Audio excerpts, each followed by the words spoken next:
하나님 아버지, 주님이 우리에게 하나님을 알게 하시고 이제 하나님 없는 삶에서 하나님과 함께하는 삶으로 하나님이 우리에게 본래 가지셨던 그 마음, 본래 우리에게 주셨던 그 삶을 조금씩 회복해 나가는 은혜를 주셔서 감사합니다. 하나님 아버지, 우리를 하나님보다 조금 못하게 하시고 하나님 이 땅의 만물을 다스리며 지배하는 자로 번성하여 하나님의 뜻 충만히 성취하는 자로 우리를 부르신 아버지, 그 왕의 삶, 하나님의 그 아름다움을, 하나님 그 거룩함과 영광을 발현하는 하나님의 표현체로서의 삶을 주님 우리에게 허락하신 아버지, 우리의 남은 여생이 얼마인지는 알 수 없지만은 하나님 이 땅에서 주님이 살아가셨던 그 길을 조금이나마 본받고 그 남은 뜻을 이루어 나가는 고귀한 삶에 우리를 부르시고 우리를 세우시고 우리를 이끌어 가시는 아버지, 오늘도 주님 주신 은혜 감사해서 찬양 드리며 기도 드리며 하나님 앞에 예물 드리며 주님 앞에 나왔습니다. 아버지여, 한 사람 한 사람 주님 지혜와 계시의 영으로 충만케 하사 하나님의 뜻 더 선명하게 알게 하시고 하나님의 마음 더 충만하게 소유할 수 있도록 은혜 더하여 주옵소서.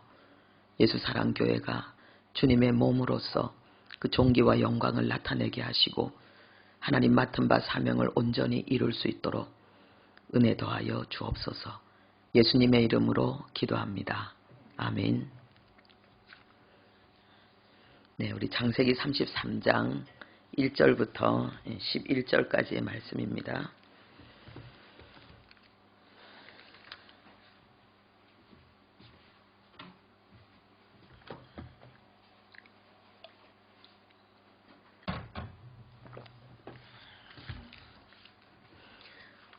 네, 창세기 33장 1절부터 11절까지 말씀 함께 합독하겠습니다.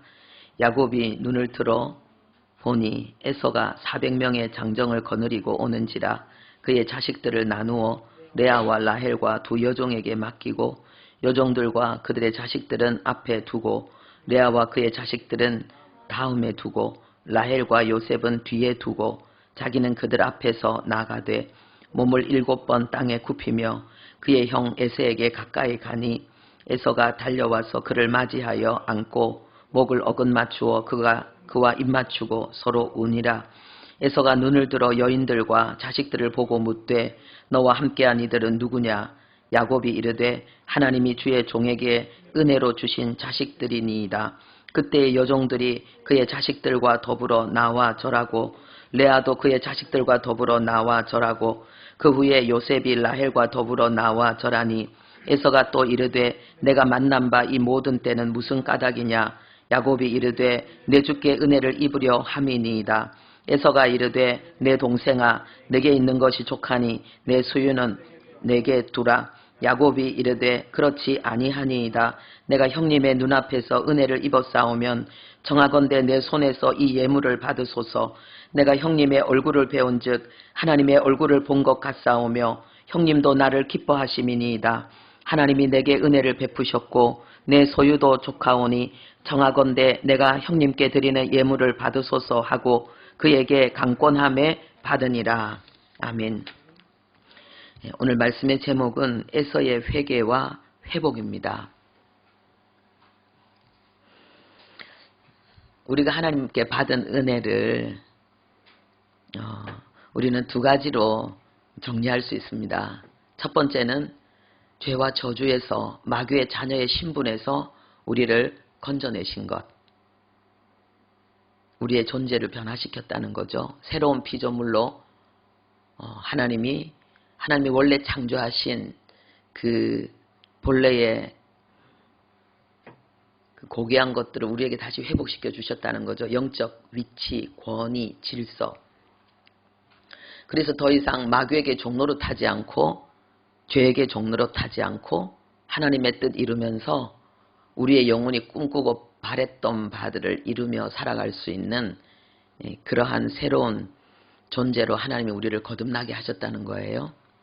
그 다음에 하나님께서 우리에게 주시는 놀라운 은혜는 우리가 이제 하나님의 자녀로 성장하면서 하나님의 모습을, 하나님의 닮은 그 모습을 조금씩 누리며 나타내며 산다는 거죠. 마귀의 형상이 씻겨지고 하나님의 형상이 점점 우리에게 나타나는 것. 이것이 하나님이 우리에게 주신 복이고, 이것을 통해서 진짜 우리가 구원받았구나. 정말 하나님 나와 함께 계시는구나. 정말 성령은 내 안에 계시고 나는 더 이상 죄의 종이 아니구나. 이것을 우리는 늘 확인하는 거죠. 그런데 어떤 분들 중에는 나는 그게 하나님이 나를 구원하셨다는 사실은 하도 들어서 알겠고 인정이 되는데, 정말 내가 하나님의 자녀로서 성장하면서 변화되어지는 것, 성화되어지는 것, 내 속에 마귀의 형상이 사라지고 하나님의 형상이 점점 일어나는 이 변화는 잘 모르겠다. 이렇게 생각하시는 분들이 있어요. 그런 분들 중에는 내가 진짜 구원받았나 이걸로 의심하기도 하고요. 또 어떤 분은 교회는 다녔지만은 정말 주님과의 그런 인격적인 만남, 진짜 나의 죄를 위한 주님의 그 놀라운 십자가 사랑을 깊이 인식하는, 그것을 인정하는 이 부분이 제대로 되어지지 않는 가운데 종교생활하고 계시던 분들은 또 열매 맺는 부분이 더 안 되기 때문에 그런 분들은 또 그것이 점검이 되어져서 주님과의 관계를 다시 이 구원의 실제적인 진리의 내용을 취할 수 있는 그런 기회가 되기도 하죠. 오늘 우리가 보는 이 본문의 내용은요, 에서의 회개와 회복입니다. 가장 변화되기 힘든 그러한 상황 속에서 그런 기질인데 완전히 바뀐 에서의 모습. 그래서 철저하게 망해야만 되고 철저하게 깨지고 부서져야만 되는 처참한 에서의 인생이 완벽하게 넘치도록 충만하게 회복된 그 모습. 우리는 지금 그것을 보게 될 건데요. 이 말씀을 통해서 하나님이 주신 메시지는 진짜 복음이 뭔가, 그리고 하나님이 정말 우리에게 원하시는 것이 뭔가, 우리가 진짜 꿈꾸고 바라는 것이 무엇이며 어떻게 그것을 이룰 수 있는가, 여기에 대한 여러분들이 해답을 얻으시기 바랍니다. 고린도후서 3장 6절에 우리가 지난주에 본 말씀에 그가 우리를 새 언약의 일꾼 되기에 만족하게 하셨으니 라는 말씀을 우리가 함께 살펴보았습니다. 새 언약, 모세가 가졌던 율법의 직분이 아니고 예수 그리스도께서 우리에게 전해주신 복음의 편지, 복음을 온전히 우리 안에서 지키고 그리고 사수하고 이 복음을 흘려보내는 그 새 언약의 일꾼 되기에 하나님 우리를 만족하게 하셨다 그랬는데, 이 만족하게 했다는 게 이게 세 가지 중요한 뜻이 있습니다. 첫 번째는 자격을 부여했다는 것이고요. 두 번째는 충분하게 하셨다는 것입니다. 새 언약의 일꾼으로서 필요한 모든 것들을 하나님이 충분히 우리에게 허락하셨다는 거죠. 그리고 세 번째는 적합하게 하셨다는 것입니다. 내가 복음을 전하는 데 있어서 아주 적합한 사람으로 지금 하나님 앞에 부름받았다는 거예요. 우리의 모습이 어떠하든지 우리는 복음을 전하는 데 딱 좋은 사람인 거예요. 그리고 하나님께서 우리를 통해서 전하고자 하는 그 복음의 메시지는 다 독특합니다. 그런데 그 메시지, 그 사명에 있어서 우리는 가장 적합한 그러한 사람으로 주님 앞에 지금 나왔다는 거, 이것을 지금 하나님은 우리에게 말씀하고 있습니다. 에서를 통해서 하나님이 우리에게 주시는 메시지는 무엇일까요?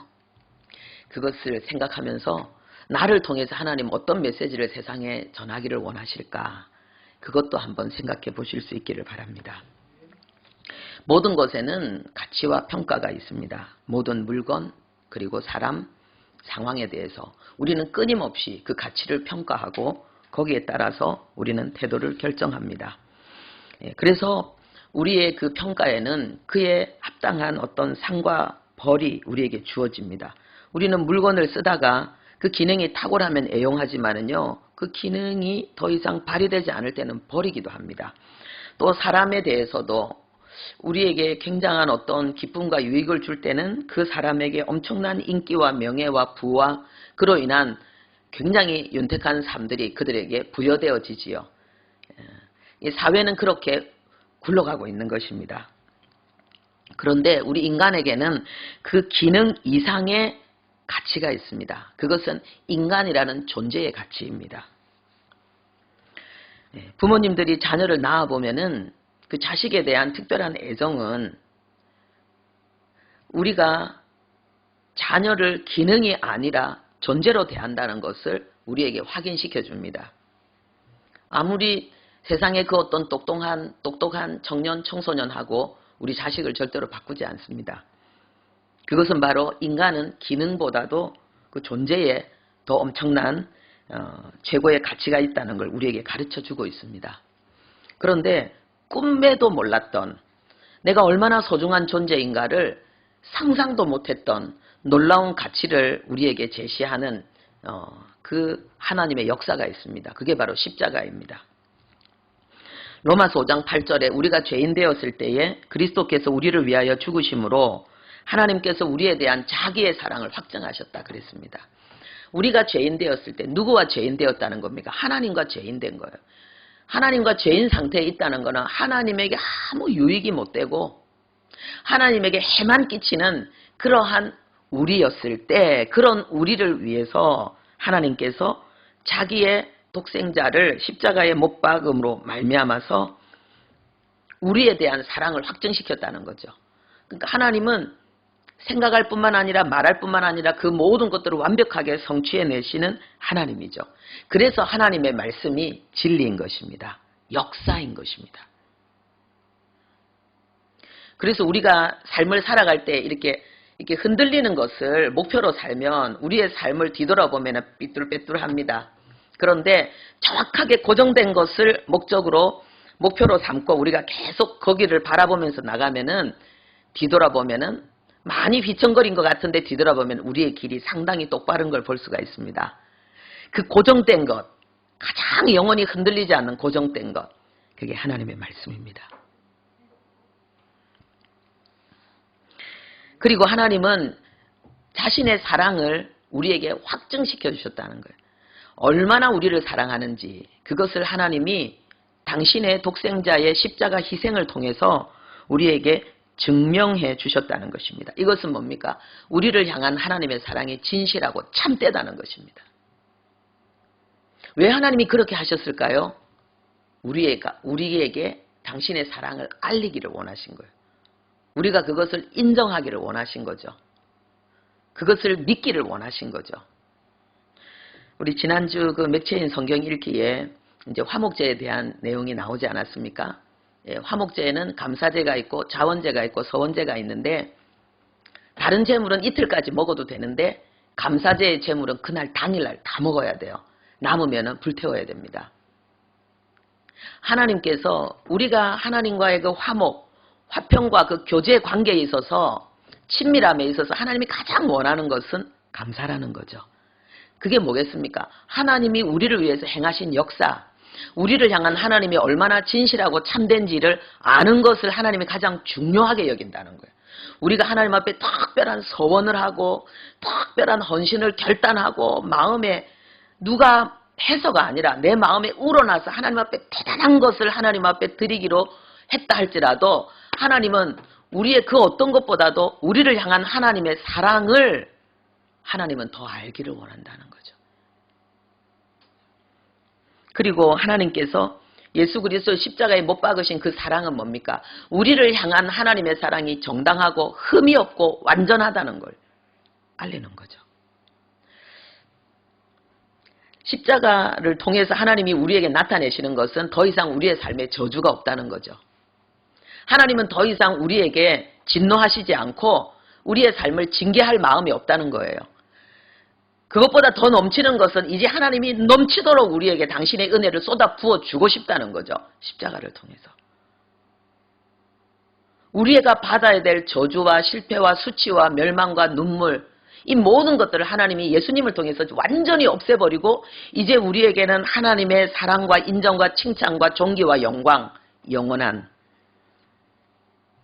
새로운 그 삶을 하나님은 충만하게 우리에게 부어주시기를 원하신다는 거죠. 그리고 자타가 하나님 스스로 하나님의 공의와 그리고 다른 모든 사람의 그 보기에 그들의 어떤 잣대에서도 우리를 향해서 쏟아붓는 하나님의 그 사랑이 완전하고 그래서 누구도 거기에 대해서 이의를 제기할 수 없도록 하나님의 행하신 역사, 그것이 바로 십자가입니다. 놀라운 하나님의 사랑이죠. 그래서 예수님은 다 이루었다고 말씀하셨고, 그러면서 이제 하나님이 우리에게 말씀하시기를요, 로마서 8장 32절에 자기 아들을 아끼지 않고 내어주시니가, 그 아들을 줬는데 이제 그 아들과 함께 내가 더 줘야 될 것에 있어서 내가 아낄 게 무엇이 있겠느냐. 아들을 줬으니까 다 주는 거지. 이 말이 뭐겠습니까? 좀 구하라는 거예요. 내가 너에게 주고 싶은 것이 많다는 거예요. 이 땅에서. 하나님의 자녀로 이 땅을 살아가는 동안에 내가 너에게 아들을 주었는데 내가 그 외에도 너에게 모든 좋은 것을 주고 싶은 게 어마어마하게 많는데 왜 구하지 않고 왜 내 마음을 몰라주니? 왜 힘들다고 어렵다고 안 된다고 괴로워하고 나한테 구하지 않니? 이렇게 말씀하시는 거죠. 그리고 우리 예수님은 지금 뭐하고 계실까? 로마서 8장 34절에요. 죽으실 뿐만 아니라 다시 살아나시니 부활하신 주님은 지금 살아계셔서 하나님 보좌 우편에서 우리를 위해서 간구하고 계신다. 이렇게 말씀하고 있습니다. 예수님은 정말 머리끝부터 발끝까지 뼛속 깊이 예수님은 우리를 위해서 자신의 모든 걸 다 주고 계신 거죠. 우리를 위해서 죽으실 뿐만 아니라 부활하셨고 지금도 하나님 보좌 우편에서 하시는 일은 우리를 위해서 기도하시는 일이라는 거예요. 하나님 응답해 주세요. 하나님 이게 더 필요해요. 하나님 이 부분을 도와주셔야 돼요. 이 부분을 공급해 주셔야 돼요. 이 역사를 이루어 주셔야 돼요. 이렇게 하시는지는 모르겠지만 하여튼 우리를 위해서, 나를 위해서 지금도 예수님은 기도하고 계신다는 거예요. 내가 다 모든 죄와 모든 저주에 대한 대가를 내가 대신 다 지불하지 않았습니까? 이제 하나님께서 주셔야 될 것은 오직 긍휼과 자비와 은총입니다. 존귀와 영광입니다. 우리 예수님이 끊임없이 지금도 우리를 위해서, 나를 위해서 기도하고 계신다는 거예요. 당연하지 않겠습니까? 아무리 생각해도 그건 너무, 제가 예수님이라도 당연히 그 일 하고 계실 거예요. 왜냐하면은 우리가 예수의 피로 값주고 산 사람이잖아요. 우리가 하나님을 아버지로 부르는 것, 예수님의 희생의 열매잖아요. 우리가 그리스도인이라는 눈에 보이지 않는 마크를 달고 이 땅을 살아가는 것, 예수님의 열매잖아요. 그리고 예수님은 정말 우리에게 하늘문을 활짝 여셨잖아요. 당신의 몸을 찢어서 하늘의 보고를 활짝 열어가지고 이제는 하늘로부터 하나님의 모든 그 은혜를 우리가 믿음을 통해서 마음껏 누릴 수 있도록 하나님은 하셨는데 우리가 하나님을 가장 기쁘시게 하는 게 뭐겠습니까? 풍성히 누리는 거죠. 넘치도록 누리는 거죠. 할렐루야. 넘치도록 감사하는 거죠. 그래서 정말 저도 인생을 살아보니까요. 인생의 가치는 뭐냐. 그리스도인으로 내가 살아가는 이 삶의 가치는 내가 얼마나 존귀한 사람인지를, 인간이 얼마나 하나님 안에서 우리의 인생이 얼마나 소중한지를 점점점 발견하는 것. 이것이 인생의 가치인 것 같습니다. 우리는 잘하는 것도 있고 못하는 것도 있고 장점과 단점이라고 하죠. 그리고 우리가 살면서 좋은 일도 겪고 나쁜 일도 겪고 또 작은 성공들도 있고 작은 실패들도 있는데 이 모든 것들을 통해서 하나님은 우리에게 인생이 얼마나 고귀한지를, 얼마나 우리가 하나님께 소중한 존재인지를 점점 깨닫게 하시는 것 같습니다. 장점과 좋은 일을 통해서는요, 자신감, 성취감, 만족감, 그로 인해서 하나님께 감사할 수 있게 하시고, 또 단점과 나쁜 일들을 통해서는 겸손하게 하시고, 좀 더 침착하고 진지하게 하시고, 그리고 어떤 부분에서 더 열심히 하나님을 향하게 하시고, 그리고 다른 사람에 대한 감사와 존경, 그럼으로 인해서 하나님과 연합하고 서로 연합하는 이런 깊은 다른 차원의 행복들, 하나님 이거 누리게 하시잖아요. 그래서 우리가 산다는 것이, 주님 안에서 산다는 것이 다사다난하지만은 얼마나 큰 은혜인가, 그거를 늘 발견합니다. 오늘 에서를 통해서 우리는 그것을 발견하게 되는데요. 여러분들이 영화를 보듯이 저와 함께 이 에서의 그 삶의 여정을 함께 쫙 볼 수 있기를 바랍니다. 이 첫 번째는요, 첫 번째 장면은 에서의 장점과 단점입니다. 창세기 25장 27절에는요, 에서는 익숙한 사냥꾼이어서 들사람이 되고 그랬습니다. 여기에서 이 익숙하다는 이 말은요, 사냥에 있어서 통달한 사람, 사냥에 있어서 이제는 에서 그 이상 가는 사람이 없는 거예요. 지금 우리가 이제 지금 그 수렵 생활을 안 하기 때문에 우리는 지금 예를 들어서 경제 활동을 지금 이제 다른 뭐 직장 생활이나 사업이나 뭐 이런 것들을 통해서, 농사 이런 것들을 통해서 하지 않습니까? 만약에 에서가 기업가라면은 에서는 이 시대의 경영의 신인 거예요. 그래서 텔레비에도 막 나오고 막 이럴 정도로 유명한 경영의 신인 거죠. 예, 그래서 들사람이다, 이 말은 바로 그런 어떤 별명이 붙어진 거죠. 예. 그런데 에서에게 단점이 있었습니다. 예. 그게 뭐냐 하면은 영적인 일에 별로 관심이 없다는 거예요. 잘 안 들린다는 거예요. 아버지가 뭐 영적인 이야기하고 할아버지가 뭐 영적인 이야기를 하면은 야곱은 이상하게 거기에 대해서 막 질문도 많이 하고 관심을 엄청 가지는데 자기는 뭔 뜻인지 잘 모르겠어요. 자기가 장자라고 하지만은 거기에 대해서도 별 의미가 없어요. 그래서 창세기 25장에 보면은요, 에서가 자기 장자의 명분을 야곱에게 팔아버립니다. 장자권을 야곱에게 팔아버리는 거예요. 그런데 그 부분에 대해서 성경이 뭐라고 말하느냐, 이 장자의 명분을 이 에서가 가볍게 여겼다, 이렇게 말하고 있습니다. 당시에는 장자의 명분을 양 3마리면 그냥 팔았어요. 그것이 일반적인 거예요. 나 그 부담스러워서 안 하고 싶어, 그냥 자유롭게 살고 싶어요. 그러면은 그냥 양 3마리의 장자권을 파는 거예요.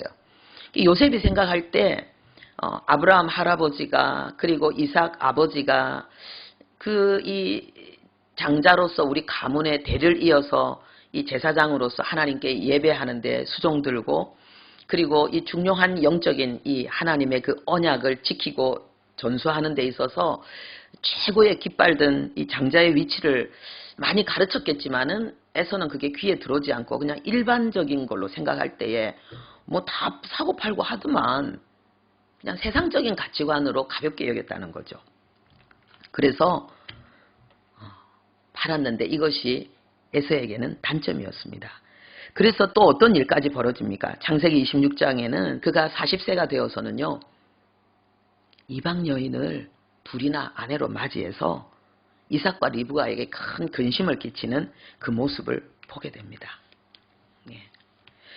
이 에서에게 있어서 이 장점은 세상을 떠들썩하게 할 만큼 대단한 것이었지만은, 또 에서에게 있어서 이 영적인 일에 별로 관심이 없고 그걸 대수롭지 않게 여기는 이 단점은 하나님의 말씀보다, 부모님의 말씀보다 자기 뜻을 더 중요하게 여기고, 그래서 자기 소견에 옳은 대로 자기 마음대로 자기 삶을 그냥 거침없이 이루어 나가는 것, 이것이 에서의 단점이었습니다. 그러면은 에서가 막 사냥하면서 사람들에게 막 환호성을 받고 칭찬을 받는 그 장면, 그런데 아버지 어머니의 마음을 근심시키는 그 장면, 우리 이런 것들을 머릿속에 그릴 수 있겠지요. 두 번째 장면으로 넘어가 보겠습니다. 에서에게 뜻하지 않는 엄청난 고난이 닥쳐왔습니다. 그것은 바로 장자의 명분은 자기가 원해서 팔았지만은 장자의 축복은 자기는 꼭 받고 싶었습니다. 장자의 의무는 지고 싶지 않는 무거운 짐이어서 버렸고, 근데 장자의 축복은 받고 싶은 거예요. 그런데 그만 그 장자의 축복이 동생 야곱에게로 넘어가 버립니다. 그것도 정당한 어떤 절차가 아니라요, 완전히 속임수로, 자기도 모르는 사이에, 아버지도 모르는 사이에 이 장자의 축복이 동생에게 넘어가 버립니다. 이 일을 통해서 이 야곱은 감당할 수 없는 분노, 그리고 동생이지만 죽이고 싶은 살인의 충동까지 느끼게 되는, 마음이 심히 힘든 가운데 처하게 됩니다. 그런데 또 이 에서에게 엄청난 고난이 닥쳐왔는데, 아무리 그렇지만 아버지, 그래도 남아있는 축복이 있지 않겠습니까? 라고 아버지한테 애원했을 때에 아버지가 이 에서를 축복했는데 그 축복이 저주인 거예요. 창세기 27장에 39절 40절에 보니까 아버지 이삭이 그에게 대답하여 이르되 내 주소는 땅의 기름집에서 멀고 떨어져 있다는 거예요. 하늘의 이슬에서도 멀 것이며 땅의 복과 하늘의 복을 너는 다 받지 못할 거라는 거죠. 그리고 너는 칼을 믿고 생활하겠고 네 아우를 섬길 것이며 네가 매임을 벗을 때에야 그 멍에가 네 목에서 떨쳐질 것이다. 아니 무슨 저주도 이런 저주가 어디 있습니까? 축복해달라 그랬더니 아버지가 에서에게 하는 말이 너는 하는 것마다 이제 안 될 것이다. 지금부터 어떤 일도 너는 성과를 내지 못할 것이다. 하나님으로부터 어떤 위로도 어떤 기도 응답도 축복도 너는 받지 못할 것이다. 그리고 너는 네가 야곱을 섬겨야 된다. 아니 미워 죽겠는데, 죽고 싶은 이 아들인데, 이 동생인데 네가 섬겨야 된다. 이런 비참한 그런 말이 어디 있습니까? 네가 네 동생을 아우를 섬길 때야 비로소 네는 네 목에서 그 멍에를 떨쳐버릴 수 있을 것이다. 네가 땅에서도 하늘에서도 복을 받지 못함으로 인해서 네가 쉼없이 불안으로 평안을 얻지 못하고 떠돌아다니고 방황하고 배회하는 그 삶이 네가 네 동생을 섬길 때야 비로소 끝날 것이다. 그리고 너에게 주어진 이 모든 저주가 그때야 풀어질 것이다. 아버지가 이렇게 이야기한 거죠. 이렇게 기도한 거죠. 내적으로는 이제는 이 에서는요, 자기 동생을 정말 죽이겠다고 결심했습니다. 동생을 죽일 수밖에 없는 그 분노를, 들끓는 그 분노의 그 고통을 끌어안고 외적으로는 황폐와 방랑, 파멸과 불안으로 떠도는 인생이 되어버린 것입니다. 그리고 이 막이 이제 끝납니다. 에서는 어떻게 살았을까요? 에서는 어떻게 그 짐을 벗을 수 있었을까요? 이제요, 이 화면이 이제 에서에게서 야곱으로 옮겨갑니다. 그리고 20년 세월 동안 이제는 에서가 아니라 야곱이 살았던 삶을 성경은 우리에게 쫙 비춰줍니다. 그리고 20년 동안 에서의 삶에 대해서는 침묵합니다. 에서가 얼마나 어려웠고 얼마나 고통스럽고 얼마나 처절해서 울부짖었고, 그래서 때로는 아버지에게 와서 얼마나 신음하면서 자기의 서러움과 아픔을 토해냈고, 엄마하고의 관계에 있어서도 정말 깊은 골로 인해 가지고 엄마와 아들의 관계지만은 그것이 얼마나 힘든 관계였는지 이런 거에 대해서 성경은 침묵합니다. 그런데 20년이 지난 후 이제 야곱이 형 에서를 만나러 오게 됩니다. 이때 오늘 이 본문에 이제 에서의 모습이 이제는 나타납니다. 그런데 이 에서의 모습을 통해서 이 모든 에서의 슬픔의 인생, 그리고 이 이삭과 리브가, 에서와 야곱의 이 가정이 해피엔드로 너무나도 아름답게 그 마무리되어지는 모습을 오늘 우리가 읽은 이 본문이 우리에게 가르쳐주고 있습니다. 에서는 완전히 회개했고 회복된 모습으로 우리 앞에 등장합니다. 20년이 지난 후에 에서의 모습 너무나 아름답습니다. 우리가 읽은 내용에 보니까요, 요셉이 와서 형을 맞이할 때에 7번 절을 하면서 형을 맞이하는데, 이 에서는요 요셉을 보자마자 달려갔습니다. 달려가서 목을 안고 입을 맞추고 펑펑 웁니다. 이 내용, 이 장면이 얼마나 진실한가. 400명을 끌고 왔는데 다리를 절어서 그냥 불쌍히 여기는 마음으로 순간적으로 이렇게 된 게 아닌가, 이런 식으로 그동안 오해가 많이 되어졌습니다. 그런데 여기 이 본문에 대해서요, 그 당시 이 히브리인들이 실제로 이 내용을 전달하고 이 전달받았을 때의 그 깊은 그 뜻을 지금 문법으로 우리에게 전달하고 있거든요. 아버지가 방에 들어가신다. 아버지 가방에 들어가신다. 이 문법적으로 하나는 맞고 하나는 안 맞잖아요. 이제 이런 식으로 이게 문법이 바로 그런 거예요. 본래 그 의도를 우리가 알 수 있도록 가르치고 있는 내용들이죠. 죄송합니다만 여기에 대해서 제가 문법으로 여러분들에게 설명을 드릴 수밖에 없습니다.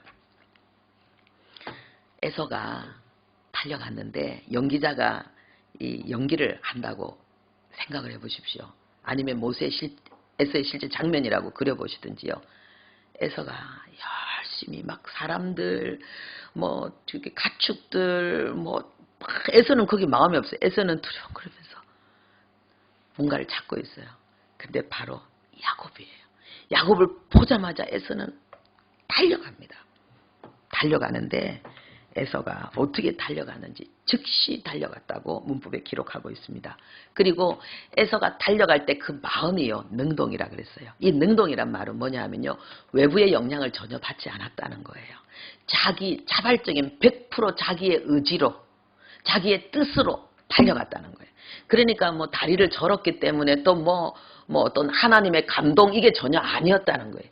이미 에서는 완전히 회개하고 그 심령이 완전히 회복된 가운데에 오랫동안 동생 야곱을 그리워하고, 그리고 정말 동생 야곱에 대해서 또 자기의 부족도 있지 않아요. 그러니까 미안한 마음, 그리운 마음, 그 모든 마음들을 가지고 에서는 달려갔다는 거예요. 네. 그리고 이 달려갔을 때에 또한 이것이요, 완료로 되어 있습니다. 능동이면서 이게 완료로 되어 있어요. 그거는 뭐냐 하면은 야곱을 향해 막 반갑고, 그리고 막 보고 싶었고, 막 야곱을 걱정하고 위하는 그 마음으로 달려간 이 마음이 완료라는 거예요. 이게 완전하게 고정된 마음이라는 거예요. 영원히 변하지 않는 에서의 마음이라는 거예요. 그리고는 꽉 끌어안았는데 어떻게 끌어안았는지 그걸 또 우리에게 알려주고 있습니다. 강조 능동으로 끌어안았습니다. 이거는 뭐냐 하면요, 이 에서가 야곱을 200%의 에너지로 끌어안았다는 거예요. 예. 이 강조 능동이란 말은요, 200%의 에너지란 말은요, 내가 때렸는데 그냥 한 대 그냥 맞고 코피 터지는 정도가 아니라 완전히 죽사발을 만들어서 의식을 잃고 119에 실려갈 정도로 때렸다는 이야기예요. 그리고 내가 지금 이 강대상을 쳤다 그러면 그냥 꽉 쳐가지고 기스를 낸 정도가 아니라 이 강대상이 다 부서져가지고요, 그냥 널판지가 됐고 이 형체를 다 잃어버릴 정도로 그렇게 때렸다는 거예요. 그게 바로 강조 능동이에요. 그러니까 에서가 야곱을 끌어안은 게 그렇게 끌어안았다는 거예요. 그리고 강조 능동에다가 완료로 끌어안았어요. 완료로 끌어안았어요. 진심이고 영원히 변하지 않는 동생에 대한 네가 20년 동안 얼마나 고생했니? 나 때문에 네가 고생했구나. 다시는 네 그런 고생 안 해도 돼. 내가 너 얼마나 보고 싶었는지. 내가 괜히 부족해서 너 미워했었어. 정말 미안해. 사랑하는 동생아. 이제는 내가 이제는 정말 너에 대한 모든 나쁜 마음 다 없고 우리 같이 진짜 우애 있게 잘 지내자. 20년 동안 동생이 보고 싶었고 동생이 그리웠던 그리고 미안했던 그 마음을 전부 표현해가지고 완전히 꼼짝달싹 못하게 숨을 못 쉴 만큼 그렇게 끌어안았다는 거예요. 그리고 이제는 목을 끌어안고 입을 맞췄습니다. 네. 그리고 서로 울었습니다. 이것도 전부 다 능동으로 돼 있고 이것도 전부 완료로 돼 있어요.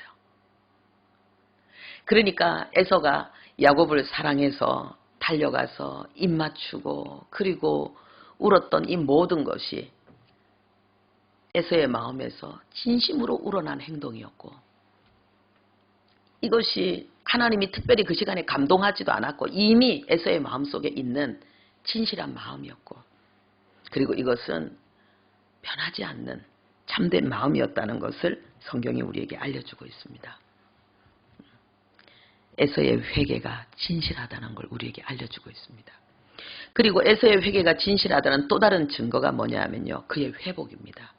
이삭이 분명히 이야기할 때에 예언할 때에 네가 동생을 섬길 때에 그때는 네가 이 멍에를 벗을 것이다. 그렇게 이야기를 했는데 그 멍에가 뭡니까? 가난, 파멸, 모든 저주의 그러한 올무 그게 완전히 벗겨졌잖아요.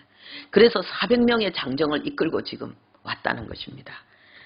큰 족장이 되었다는 것입니다. 이제 땅의 기름진 복과 하늘의 그 신령한 복을 하늘의 이슬의 복을 충만히 누리는 하나님과의 관계가 완전히 회복되어져서 하나님의 은총을 풍성히 누리고 있는 에서의 삶을 우리가 보게 되는 것입니다. 그리고 세 번째 이 에서의 회개, 이 회복의 놀라운 근거는 뭡니까? 야곱이요. 형님의 얼굴을 보니까 하나님의 얼굴을 본 것 같습니다. 이렇게 말하고 있습니다. 이것은 야곱의 얼굴이 배운즉 본 것 같사오며 이 모든 것이요. 완료로 되어 있습니다. 그러니까는 야곱의 눈에 하나님 얼굴 같은 긍휼과 자비와 은총, 수용, 인정 이 모든 이 에서의 얼굴에 0.00001%도 의심 가는 구석이 없다는 거예요. 완전하게 진짜 하나님의 그 충만한 사랑, 자비, 수용 그 은총의 얼굴로 에서가 자기를 보고 있다는 것을 야곱이 인정하고 그것을 고백하고 있습니다.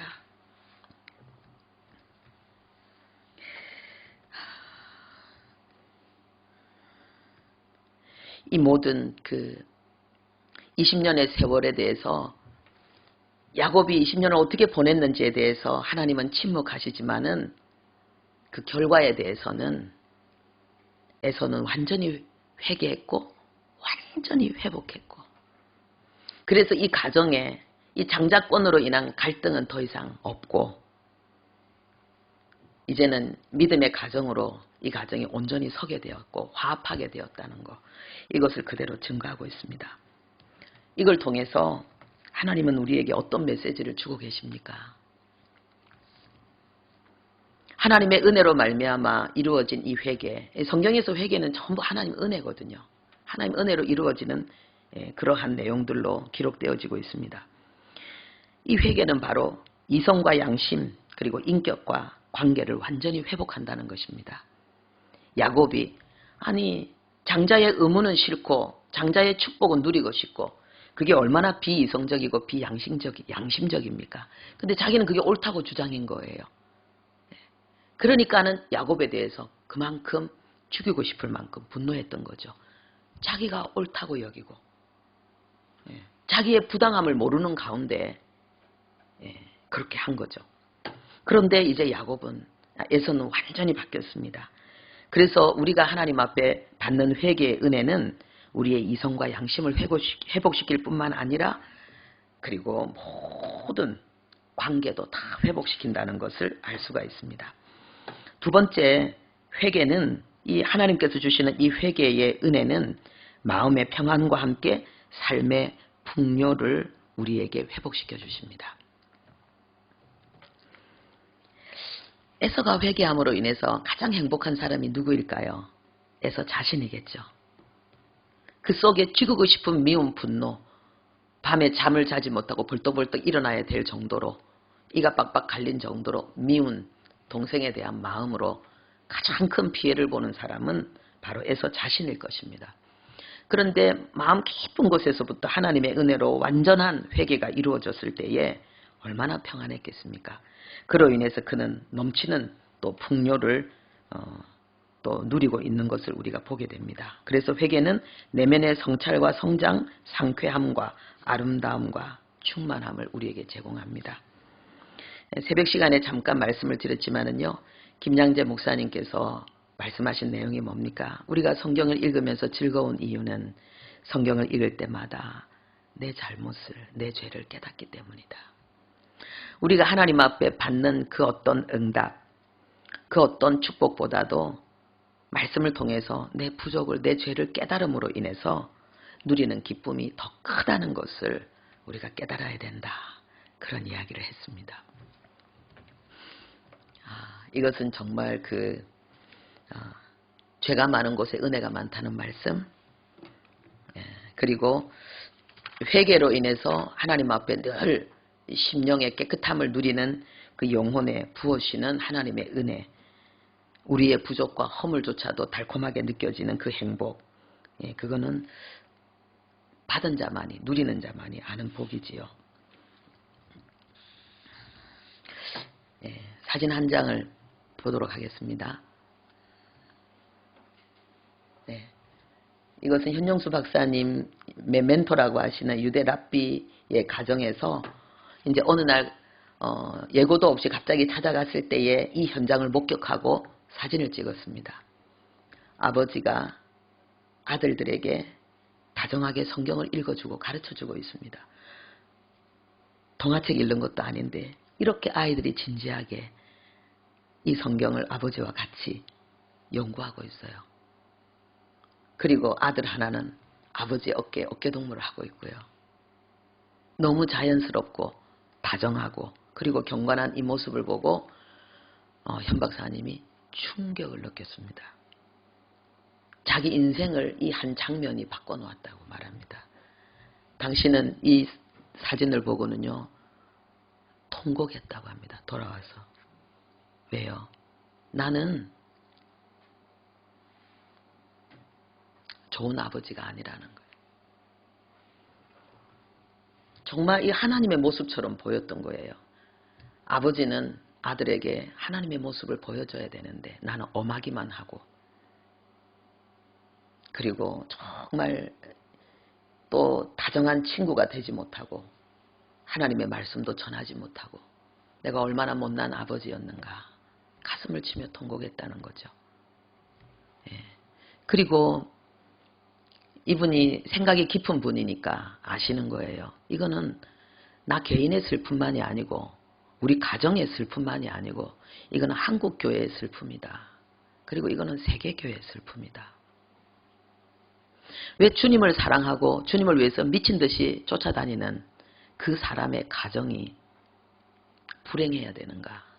그건 하나님 뜻이 아니라는 거예요. 그래서 한 지역에 교회가 세워지고 그리고 시간이 지나면은 그 교회가 사라지고 교회가 있던 자리가 팔려나가고 성교지가 되고 기독교인이 사라지는 그거는 하나님의 본 뜻이 아니라는 거예요. 그래서 지난주 강의를 하시면서 그 어르신이 마지막에 옷을 벗어 줬기잖아요. 조끼를 벗고 또 그 안에 있는 옷을 또 단추를 하나하나 끌어서 그 옷을 또 벗고 그것을 또 젖히고 그러면서 안에 러닝 셔츠가 다 보이는 그 사실 교수로서는 할 수 없는 퍼포먼스잖아요. 왜 그렇게 하시는가? 너무 괴롭다는 거예요. 너무 고통스럽다는 거예요. 이제 나는 이 진리를 알고 우리 가정을 세우고 정말 하나님의 마음을 이 교회에 전하고 있는데 아직도 이 내용을 몰라서 너무나 많은 교회가 가정이 하나님의 말씀 위에 든든히 서지 못하는 것, 그것으로 인해서 너무 안타까워서 그렇게 하시는 거예요.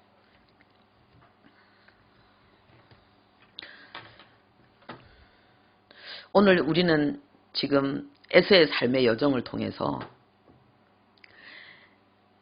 에서가 엄청난 장점과 유능함을 가지고 있었지만은 그가 치명적인 단점과 그로 인한 엄청난 실패를 겪게 되고, 그러나 20년이라는 세월이 지난 이후에